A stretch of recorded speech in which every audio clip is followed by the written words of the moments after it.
হলি recipe.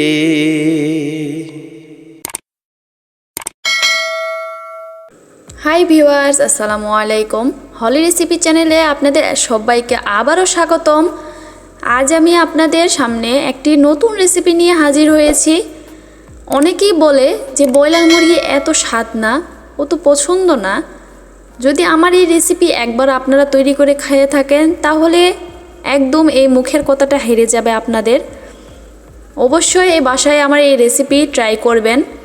দেখেন, একদম মজার একটি রেসিপি। তাহলে চলেন দেখে নেওয়া যাক। প্রথমে আমি ব্রয়লার মুরগি কেটে নিয়ে পরিষ্কার করে নিয়ে একদম ফ্রেশ ব্রয়লার মুরগি তেলেতে ভেজে নিচ্ছি।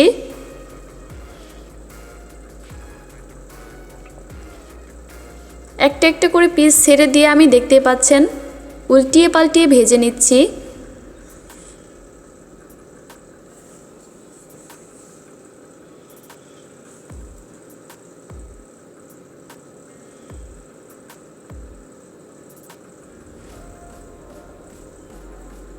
এই যে আমি একদম লাল লাল করে ভেজে নিয়েছি।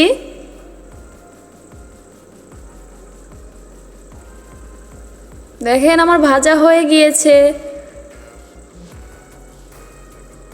এখন এইগুলোকে আমি ছাঁকনি দিয়ে ভালোভাবে ছেঁকে উঠে নিচ্ছি।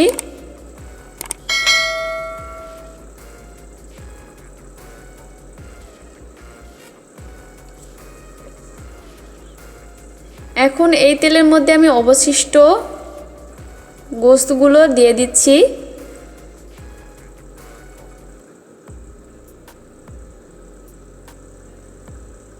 ওগুলো আমার ভেজে নেওয়া হয়ে গিয়েছে। এখন যেটুকু তেল ছিল তার মধ্যে থেকে অল্প একটু তেল আমি অন্য কড়াইয়ে দিয়ে দিচ্ছি।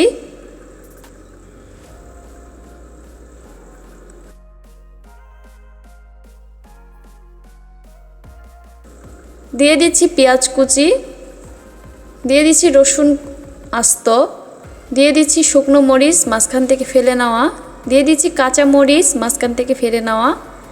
এখানে আছে গরম মশলা, এখানে দিয়ে দিচ্ছি আদা বাটা 1 চামচ, দিয়ে দিচ্ছি তেজপাতা 2 থেকে 3টা, দিয়ে ভালোভাবে একটু নেড়েচেড়ে নিচ্ছি।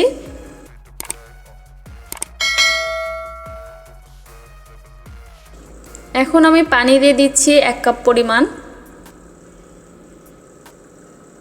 একটু নেড়ে নিচ্ছি। দিয়ে দিচ্ছি পরিমাণ মতো লবণ, দিয়ে দিচ্ছি গরম মশলা গুঁড়ো 1 টেবিল চামচ, দিয়ে দিচ্ছি শুকনো মরিচের গুঁড়ো 1 টেবিল চামচ, দিয়ে দিচ্ছি হলুদ গুঁড়ো 1 টেবিল চামচ, দিয়ে আবারও ভালোভাবে নেড়ে দিচ্ছি। এখন এই মশলাগুলোকে আমি ঢাকনা দিয়ে ভালোভাবে কষিয়ে নিচ্ছি। এই যে আমার দেখতে পাচ্ছেন কষানো হয়ে গিয়েছে, পানিগুলো সব মরে গিয়েছে। এখন আমি এর মধ্যে দিয়ে দিচ্ছি ভেজে রাখা গোশত, দিয়ে দিচ্ছি আবারও পানি পরিমাণ মতো, দিয়ে ভালোভাবে নেড়েচেড়ে নিচ্ছি। আমি ঢাকনা দিয়ে ঢেকে দিচ্ছি। বেশ কিছুক্ষণ পর দেখতে পাচ্ছেন ঢাকনা থেকে উঠিয়ে আবারও নেড়ে নিচ্ছি।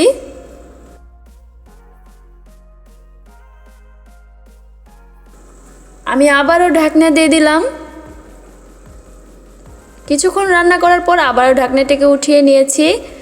দেখেন পানিগুলো সব মরে গিয়েছে আর তেলগুলো উপরে ভেসে উঠেছে। আমি আবারও নেড়ে চেড়ে নিচ্ছি। আর এই পর্যায়ে আমার রান্নাগুলো রেডি। তো এখন পরিবেশনের পালা। যারা ব্রয়লার মুরগি খান না তারা অবশ্যই এরকমভাবে খেয়ে দেখবেন, একদম টেস্ট দেশি মুরগির মতো। আমি কথা দিচ্ছি, তাহলে বাসায় অবশ্যই ট্রাই করবেন। ভালো থাকবেন, সুস্থ থাকবেন, আমার জন্য দোয়া করবেন। আল্লাহ হাফেজ।